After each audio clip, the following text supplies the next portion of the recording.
አሁንም የዲያቆን ምህረት ጉዳይ አሁንም ዓለምን እያነጋገረ ይገኛል። እጅግ በጣም ሆት ኢሹ ሆኗል። ማለትም ይህ ዲቤት ከሆነ ሳምንታት ቢሆነውም ነገር ግን አሁንም እጅግ በጣም በሚገርም ሁኔታ ማነጋገሩን ቀጥሏል። የተለያዩ ኢንተርናሽናል የሆኑ የዩቲዩብ ቻናሎች እንዲሁም ሚዲያዎች እየዘገቡት ይገኛሉ በአሁኑ ወቅት ማለት ነው። እንደ ሌሎቹ ቫይራል እንደወጡ ቪዲዮዎች ቢሆን ኖሮ እስካሁን ድረስ ማነጋገሩ እጅግ በጣም ይቀንስ ነበር። ነገር ግን እጥፍ ድርብ እየሆነ ብዙ ሰዎች እንግዲህ ስለ ኦርቶዶክስ ቤተክርስቲያን ማለትም ስለ ኢትዮጵያ ኦርቶዶክስ ቤተክርስቲያን ብዙ ጥያቄዎችን እየጠየቁና ብዙ ትምህርቶችን እየወሰዱ ይገኛሉ። ሁለቱም የፕሮቴስታንት ሃይማኖት ተከታይና ፓስተር የሆኑት አባትና ልጅ በዚህ ዲቤት እንደተሸነፉ ኦፊሻሊ አምነዋል። ኦፍ ኮርስ በዚህ ዲቤት ላይ ሽንፈታቸው ላለማመን ብዙ ሪዝኖች እያመጡ ይገኛሉ። ነገር ግን እነዚህ ሪዝኖችና ምክንያቶች እዚህ ግባ የሚባሉ ሪዝኖችና ምክንያቶች አይደሉም። ከዲያቆን ምህረት ጋር ከነበራቸው ዲቤት በኋላ ራሱ በሄዱባቸው ዲቤቶች እዚህ ጋር የተያዘ ጥያቄዎች እየተነሳባቸው እጅግ በጣም ተቸግረዋል። በዚህም ለ19 ደቂቃ በቆየው ዲቤት እንግዲህ ብዙ ሰዎች ትምህርት እየወሰዱ ይገኛሉ። ብዙ ጥያቄዎችን ሜንሽን እያደረጉ ይገኛሉ። በተጨማሪም እጅግ በጣም ብዛት ያላቸው ሰዎች ስለ ጥንታዊ ኦርቶዶክስ ቤተክርስቲያን መማርና ማወቅ የሚፈልጉ ሰዎች ወደ ሚዲያው እየመጡ ይገኛሉ። ለዚህም ምክንያቱ እንግዲህ የዚህ ቪዲዮና የሁለቱ አካላት ዲቤት ነው ማለት ነው። እና በተጨማሪ ሁለቱ አባትና ልጅ ፓስተሮች ስለ ኢትዮጵያ ኦርቶዶክስ ቤተክርስቲያን ዕውቀት የላቸውም ብዬ አስባለሁ። ማለትም ዛትማች የሆነ ዕውቀት የላቸውም ብዬ አስባለሁ። ነገር ግን ኖሃው ነበራቸው። ማለትም ስለ ኢትዮጵያ የሚያውቁት ነገር አለ። ይህንንም የሚያሳይ አንድ ቪዲዮ ፖስት ተደርጓል። ማለትም ከአንድ ዓመት በፊት ነበር ይህ ቪዲዮ የተቀረጸው። በዚህም ቪዲዮ ላይ አንድ አፍሪካዊ ማለትም ናይጄሪያዊ ሰው ክርስቲያኒቲ ከኢሮፕ ቀድሞ ማለትም አሁን ካላችሁበት ሀገር ቀድሞ ነበር አፍሪካ ውስጥ የነበረው ብሎ ሲነግራቸው ይሰማል በዚህ ቪዲዮ ላይ። እሱም በዛ ጊዜ ቃል በቃል እንደተናገረው ኢሮፕ ሀገር ውስጥ ክርስቲያኒቲ ከመግባቱ በፊት አፍሪካ ውስጥ ክርስቲያኒቲ ነበረ፣ ማለትም ኢትዮጵያ ውስጥ ክርስቲያኒቲ ነበረ ብሎ ተናግሯል። ወደ አፍሪካ በቀኝ ግዛት አይደለም ክርስቲያኒቲ የገባው፣ ቀድሞ እነሱ ከመምጣታቸው በፊት ወይም እነሱ ክርስቲያኒቲን ከማወቃቸው በፊት ኢትዮጵያ ውስጥ ነበረ፣ አፍሪካ ውስጥ ነበረ ብሎ ሲናገር እንሰማዋለን። እናድምጠው። Christianity was in Africa before Europe. Whoa, did you hear that? Christianity was in Africa before Europe. Yeah, like Ethiopia. Go ahead, keep going, brother. The Ethiopian Bible is older than the King James And thank Bible. you. That's exactly right. The argument that Christianity brought, that colonialism brought Christianity to Africa is completely wrong. Why is it completely wrong? Because Christianity was already in Africa before Europe. Christianity was in Africa before Europe. Everybody hear that? And one thing you need to know is that Christianity is not a European religion. Whoa, whoa, whoa. One more time. Real loud. Christianity is not a European religion. Man, you're awesome.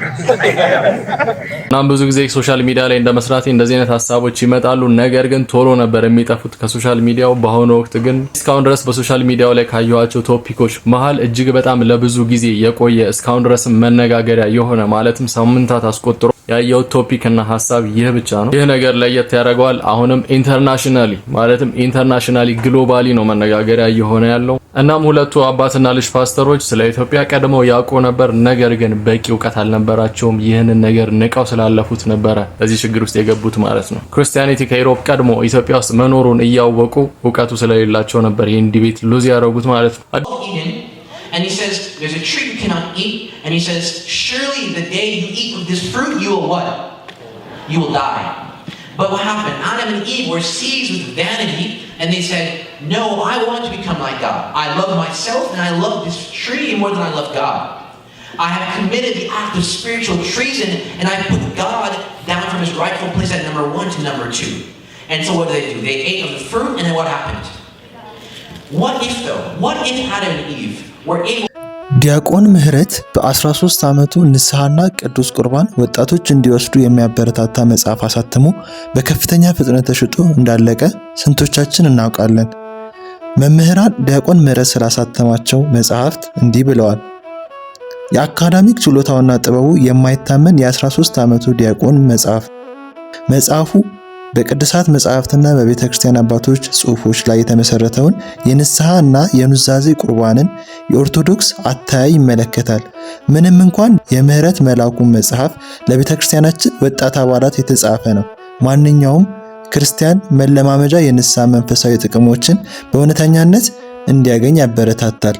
ከዚህም በላይ በጣም ወጣት የሆነው እንዲህ ያለው አስደናቂ መጽሐፍ በእሱ ዕድሜ ውስጥ ያሉ ወጣቶች እንዲከተሉት እንደ ብርሃን ሆኖ ያገለግላል። የጠፋውና የተገኘው የንስሐ ደስታ የተሰኘው የዲያቆን ምህረት መጽሐፍ መጠን፣ ጥልቀት፣ ስፋትና ይዘት ወቅቱን የጠበቀ እንዲሆን ለኢትዮጵያውያን ዲያስፖራ ላሉ ጳጳሳት፣ ካህናት፣ ወላጆችና የቤተ ክርስቲያን ትምህርት ቤት አገልጋዮች እንዲሁም በአገር ቤት ላሉ ምዕመናን ጠቃሚ ነው። በንስሐ ምስጢር የሁሉም ክፍፍሎችና ተጋላጭነቶች እውነተኛ ምንጭን መጋፈጥ እንችላለን። ይህ መጽሐፍ ለእያንዳንዱ ሰው አሮጌውን ሰው ከአሰራሩ ጋር አውልቆና አዲሱን ሰው እንድትለብስና እንደ ፈጣሪ አምሳል በእውቀት የሚታደስበትን መንገድ ያቀርባል። የሚያሳዝነው ነገር በተለይ አሜሪካ ያ አሁን የተቀየረ ነው በኢንተርኔት ምክንያት ብዙ ሰው ራሱ የኦርቶዶክስ ሃይማኖት የሚባል ነገር አያውቁም። ብዙዎቹ የሚያውቁት የፕሮቴስታንት ቤተ እምነትና የካቶሊክ ነው የሚያውቁት። የፕሮቴስታንትም ደግሞ እነሱም ያው አውቀው ነው ፕሮቴስታንት አይሉ ክርስቲያን ዝም ነው ይላሉ። ስለዚህ አሁን እኔ ሳድግ ብዙ ጓደኞቼ ክርስቲያን ነህ ወይስ ካቶሊክ ነህ ብለው ይጠይቁኝ ነበር። ክርስቲያን ነኝ፣ ነገር ግን ፕሮቴስታንት አይደለሁም።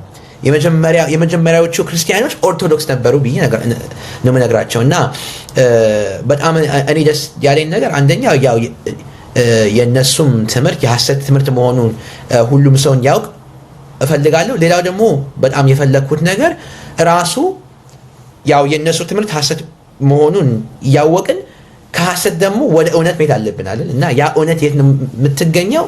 በኦርቶዶክስ ተዋሕዶ ቤተክርስቲያን ነው የምትገኘው። ጨመቃው እንዳለ ሆኖ በዓለም ደረጃ ወንጌልን መስበኩ የኢትዮጵያ ኦርቶዶክስን ስም ማስጠራቱ ራሱ ሌላው ኩራቱ ነው። ሰሞኑን እንደተመለከታችሁት ከፕሮቴስታንት አፖሎጂስቶች ከፓስተር ክሊፍና ከልጁ ከፓስተር ስታወርች ጋር ባደረገው ውይይት ማህበራዊ ሚዲያ ላይ በበርካታ የውጭ ሀገር የኦሪየንታልና የምስራቅ ኦርቶዶክስ መምህራን፣ የካቶሊክና የፕሮቴስታንት መምህራን አፖሎጂስቶች ሁሉ መነጋገሪያ ሆኗል። ዲያቆን ምህረት በሃርቫርድ ዩኒቨርሲቲ በኒውሮሳይንስ ትምህርት ክፍል ተማሪ ነው።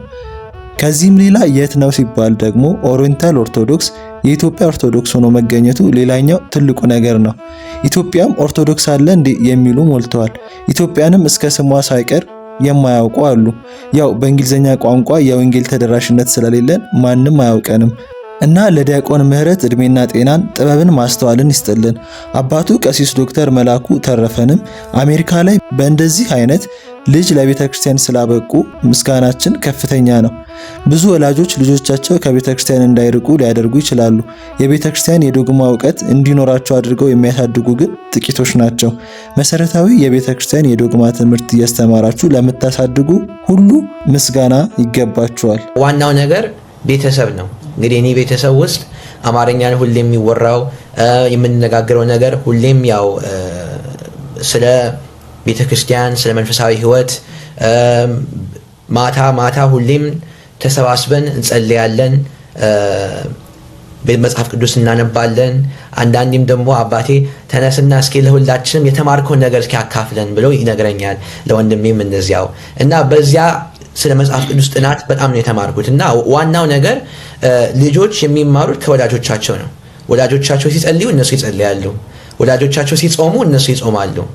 እና እንደ አራያኛ የምናየው እኛ ልጆች የምናየው ወላጆቻችን ነው። ስለዚህ ያው በትህትና ነው ይሄን ነገር የምናገረው። አብዛኛው ጊዜ ልጆች እነዚህ አይነት ችግር ካጋጠማቸው ያ ችግር የጀመረው ከወላጆች ነው የተጀመረው። ስለዚህ መፍትሄውም ከወላጆች ነው የሚጀመረው። ስለዚህ ያ ነው የኔ እይታ። ያው እኔ እንደተማርኩት ከወላጆቼም ክፉ ባልንጀራ መልካሙን አመል እንደሚያበላሽ ተምሬያለሁ። ስለዚህ በጣም ዋና የሆነው ነገር ጓደኞቼ ማን ነው መመርጠው ጓደኛ እንዲሆን። ስለዚህ ቤተክርስቲያንም ቢሆንም ትምህርት ቤትም የኔን ፍላጎት ያላቸው ጓደኞች ነው የመረጥኩት። ለጥናት የሚፋጠኑ ቤተክርስቲያንን የሚወዱ በሰከነ መንገድ ነገሮችን የሚያዩ አይነት ጓደኞች ነው የመረጥኩት። ስለዚህ በዛ መንገድ ስለሄድኩ እግዚአብሔር ይመስገን እግዚአብሔር ከክፉ ነገር ጠብቆኛል። ግን ዋናው ነገር ክፉ ባልንጀራ ከመረጥን ያው ወደ ክፉ መንገድ ነው የምንሄደው። ግን መልካም ባልንጀራ ደግሞ ከመረጥን ደግሞ መጽሐፍ ቅዱስ ራሱ እንደሚነግረን መልካም